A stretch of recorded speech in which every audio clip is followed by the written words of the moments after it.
Mga igsoon, mayong adlaw kanyang tanan diha, hinaot nga safe ang tanan, no? Ay labi na diri sa probinsya sa Cebu, sa atong Archdiocese, kini si Bishop Abet.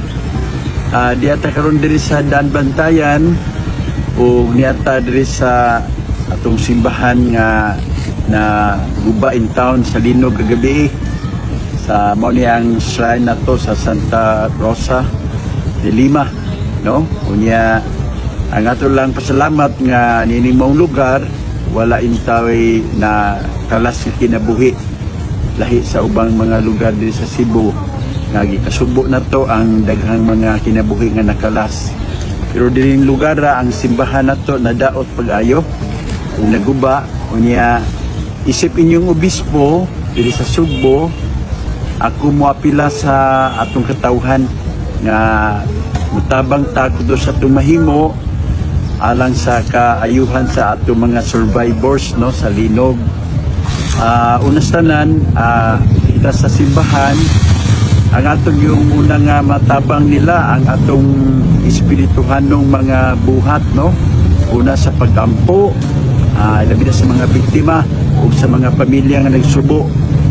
Ikaduha, apil sa espirituhanong buhat nato mao ang pagpaminaw, pagduaw kung natin mga kagayunan, kung natin kapasidad na makapaminaw sa mga tao nga nagsubo o nabiktima, mga survivors nato, atos lang taga sa itong higayon o panahon nga makapaminaw ta nila, makabisita ta nila. Kaya dako ka na siya nga butang nga makatabang sa pag-alin sa ilahang mga kahadlok o mga kabalaka.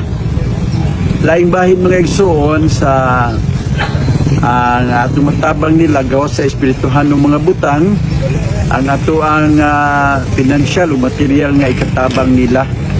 So mga igsoon, maapil ko sa atong mga katawhan ilabi na dahil sa mga parokya na nakoy gihatag nga sugo sa ato mga padrikura o sa ato ang mga moderators sa matag parokya nga magpasiyugda na ta o mag-raise ta og funds or unsa man gani nga ikatabang nato in kind para sa mga biktima diri sa Linog sa Sugbo, no? So maghimo ya tag kanang murag initiative adapt a parish kamo mga parokya diya sa syudad o sa mga lugar nga wa maapektahi o adapt ta og parokya nga naapektahan diri.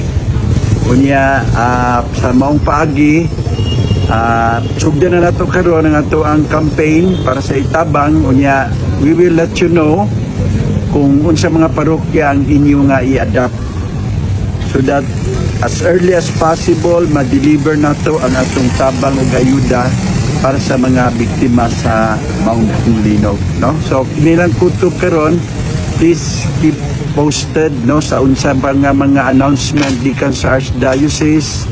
Once again, kini si Bishop Abet, kauban ninyo sa inyong mga kaguol o kauban sa inyong mga kahadlok o niata karon nagpabilin nga maligon o masaligon tungod kay na may Diyos nga kanunay naguban nato. Thank you so much. Good day everyone.